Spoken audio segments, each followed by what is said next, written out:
Baik, semuanya. Assalamualaikum warahmatullahi wabarakatuh. Halo semuanya, Assalamualaikum warahmatullahi wabarakatuh. Perkenalkan, nama saya Hasanin Lubis dengan NIM 5221230001. Di sini saya akan menjelaskan tentang transformator instrumen, yaitu ada trafo CT dan juga trafo PT, serta cara kerjanya. Nah, sebelumnya kita harus mengetahui apa itu transformator terlebih dahulu. Nah, transformator adalah suatu alat listrik yang dapat memindahkan dan mengubah energi listrik dari satu atau lebih rangkaian listrik ke rangkaian listrik yang lain melalui suatu gandengan magnet dan berdasarkan prinsip induksi elektromagnetik, di mana perbandingan tegangan antara sisi primer dan juga sisi sekunder berbanding lurus dengan perbandingan jumlah lilitan dan berbanding terbalik dengan perbandingan arusnya. Lalu ada fungsi trafo. Yang pertama ada gandengan impedansi, yaitu input impedans antara sumber dan beban. Kedua ada hambatan arus searah atau DC, direct current, dan melewatkan arus bolak-balik AC. Yang ketiga ada menaikkan dan menurunkan tegangan AC.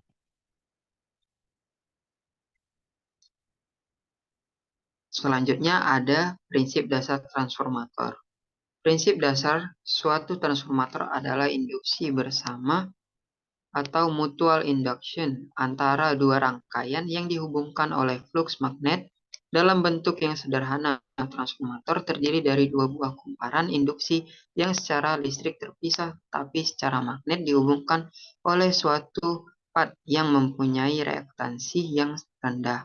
Kedua kumparan tersebut mempunyai mutual induction yang tinggi jika salah satu kumparan yang dihubungkan dengan sumber tegangan bolak-balik flux bolak-balik timbul di dalam inti besi yang dihubungkan dengan kumparan yang lain menyebabkan atau menimbulkan GGL, gaya gerak listrik induksi sesuai dengan induksi elektromagnet dari hukum Faraday. Bila arus bolak-balik mengalir pada induktor, maka akan timbul gaya gerak listrik.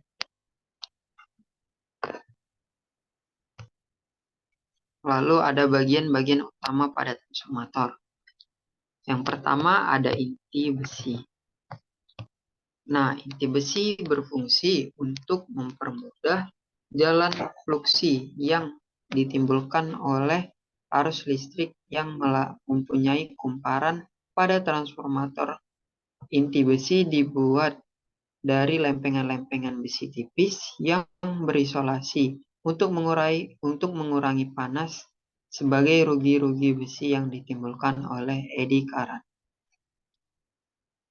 Selanjutnya ada kumparan. Nah, kumparan adalah beberapa lilitan kawat berisolasi yang membentuk suatu kumparan. Kumparan tersebut diisolasi baik terhadap inti besi maupun terhadap kumparan lain di sebelahnya dengan isolasi padat seperti karton dan pertinax. Lalu ada minyak transformator. Sebagian besar trafo tenaga, kumparan-kumparan pada intinya direndam dalam minyak trafo, terutama trafo-trafo tenaga yang berkapasitas besar, karena minyak trafo mempunyai sifat sebagai media pemindah panas atau sirkulasi dan bersifat sebagai isolasi, daya tegangan tembus tinggi, sehingga minyak trafo tersebut berfungsi sebagai media pendingin dan isolasi. Selanjutnya ada tangki. Pada umumnya, bagian-bagian dari trafo yang terendam minyak trafo berada ditempatkan dalam tangki untuk menampung pemuaian minyak trafo. Tangki dilengkapi dengan konservator. Lalu ada bushing. Hubungan antara kumparan trafo ke jaringan luar melalui hubungan bushing, yaitu sebuah konduktor yang diselubungi oleh isolator yang sekaligus berfungsi sebagai penyekat antar konduktor tersebut tersebut dengan tangki trafo. Selanjutnya ada peralatan bantu. Yang pertama ada pendingin. Pada inti besi dan kumparan-kumparan akan timbul panas akibat rugi-rugi besi dan rugi-rugi tembaga. Bila panas tersebut mengakibatkan kenaikan suhu yang berlebih, akan menimbulkan merusak isolasi di dalam trafo. Maka untuk mengurangi kenaikan suhu yang berlebihan tersebut, trafo perlu dilengkapi dengan alat sistem pendingin untuk menyalurkan panas keluar trafo. Media yang dipakai pada sistem pendingin dapat berupa udara atau gas, minyak, dan air, sedangkan pengalirannya atau sirkulasi dapat dengan cara alami, natural, atau tekanan paksaan. Selanjutnya ada, ini dia pendingin, macam-macam pendinginnya ya. Kita lanjut. Ada di tap changer, yaitu suatu alat yang berfungsi untuk mengubah kedudukan tap sadapan dengan maksud mendapatkan tegangan keluaran yang stabil walaupun beban berubah-ubah. Tap changer selalu diletakkan pada posisi tegangan tinggi dari trafo. Pada posisi tegangan tinggi, tap changer dapat dilakukan baik dalam keadaan berbeban on load atau dalam keadaan tak berbeban off load, tergantung jenisnya. Selanjutnya ada alat pernapasan ventilasi udara yang berupa saringan silikogel yang akan menyerap uap air. Akibat pengaruh naik turunnya beban transformator maupun suhu udara luar, maka suhu minyak akan berubah-ubah mengikuti keadaan tersebut. Bila suhu minyak tinggi, minyak akan memuai dan mendesak udara di atas permukaan minyak keluar dari dalam tangki. Sebaliknya, apabila suhu turun, minyak menyusut, maka udara luar akan masuk ke dalam tangki. Dan next, ada proteksi ya, relay bush hole untuk mendeteksi dan mengamankan terhadap gangguan di dalam trafo yang menimbulkan gas. Next, ini tentang next.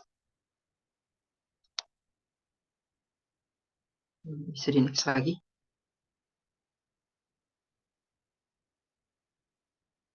Nah, jenis transformator itu yang sering dikenal dan juga digunakan itu ada trafo daya, trafo distribusi, trafo arus, trafo tegangan, trafo pengukuran. Pada kali ini kita akan membahas trafo pengukuran.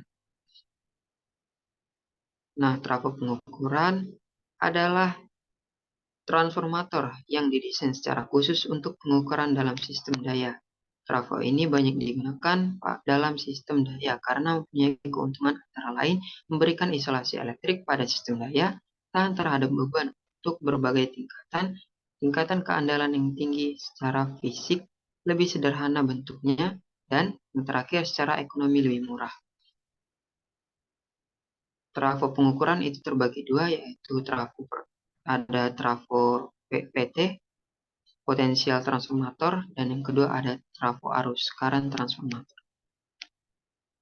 Nah, trafo current transformator yaitu peralatan yang digunakan untuk melakukan pengukuran besaran arus pada instalasi tenaga listrik di isi primer TET, TT, dan tegangan menengah yang berskala besar dengan melakukan transformasi dari besaran arus yang besar menjadi besaran arus yang kecil secara akurat dan teliti untuk keperluan pengukuran dan proteksi. Nah, secara sistematis, trafo current dapat dilihat sebagai berikut. Kita next. Nah, cara kerja trafo CT. Nah, prinsip kerjanya adalah dengan meletakkan kawat primer sekeliling inti besi, sehingga arus primer yang mengalir melalui kawat tersebut akan menghasilkan medan magnetik pada inti besi. Medan magnetik ini kemudian akan menimbulkan arus sekunder pada kawat sekunder yang dililitkan pada inti besi tersebut. Besarnya arus sekunder yang dihasilkan pada kawat sekunder bergantung pada jumlah lilitan kawat sekunder dan rasio jumlah lilitan kawat primer dan sekunder. Nah, fungsi transformator arus yang pertama ada mengkonversikan besaran arus pada sistem tenaga listrik dari besaran primer menjadi besaran sekunder untuk keperluan pengukuran sistem metering dan proteksi. Yang kedua ada mengisolasi rangkaian sekunder terhadap rangkaian primer sebagai pengaman terhadap manusia atau operator yang melakukan pengukuran. Yang ketiga ada standarisasi besaran sekunder untuk arus nominalnya itu ada di 1 ampere dan 5 ampere.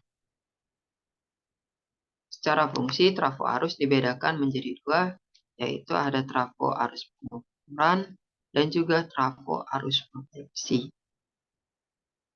Kita next.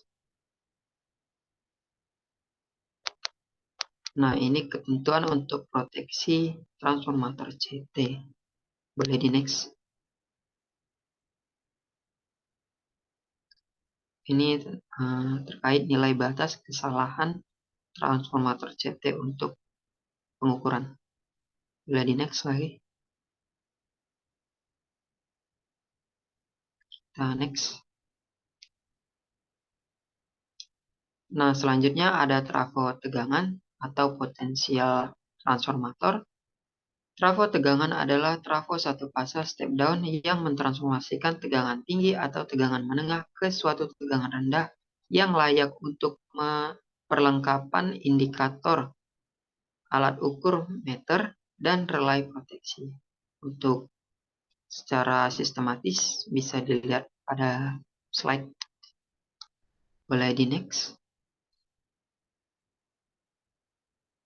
Nah, fungsi transformator tegangan itu yang pertama adalah mentransformasikan besaran tegangan sistem dari yang tinggi ke besaran tegangan listrik yang lebih rendah, sehingga dapat digunakan untuk peralatan proteksi dan pengukuran yang lebih aman, akurat, dan teliti. Yang kedua ada mengisolasi bagian primer yang tegangannya sangat tinggi dengan bagian sekunder dan tegangannya rendah yang digunakan sebagai sistem proteksi dan pengukuran listrik. Selanjutnya, cara kerja trafo PT. Nah, trafo PT ini cara kerjanya hampir sama dengan trafo PT, yaitu induksi magnetik pada inti besi. Namun, yang diubah pada PT adalah tegangan listrik, bukan arus listrik. Pada PT terdapat dua kawat primer yang dihubungkan dengan sumber tegangan listrik yang tinggi. Medan listrik yang dihasilkan oleh arus listrik yang mengalir pada kawat primer ini kemudian akan menimbulkan tegangan sekunder pada kawat sekunder yang dililitkan pada besi inti besi. Besarnya tegangan sekunder yang dihasilkan pada kawat sekunder tergantung pada jumlah lilitan kawat sekunder dan rasio jumlah lilitan kawat primer dan sekunder. Nah, jenis trafo tegangan itu berdasarkan konstruksinya, transformator tegangan dibedakan menjadi dua, yaitu ada trafo tegangan jenis magnetic voltage transformer. Prinsip kerjanya pada dasarnya sama dengan trafo daya, namun persyaratannya berbeda, di mana pada trafo tegangan daya yang ditransmisikan sangat terbatas. Kedua ada trafo jenis kapasitif. Kapasitor voltage transformer biasanya digunakan pada tegangan di atas 130 kV. Penggunaan tipe kapasitif digunakan lebih ekonomis dibandingkan dengan tipe magnetik. Nah, berikut adalah trafo jenis magnetik. Boleh next. Dan ini trafo jenis kapasitif. Baik, sekianlah hasil laporan observasi dari saya. Saya Hasanin Marlubis, pamit undur diri. Lebih kurangnya mohon maaf. Wabillahi taufiq wal hidayah. Wassalamualaikum warahmatullahi wabarakatuh.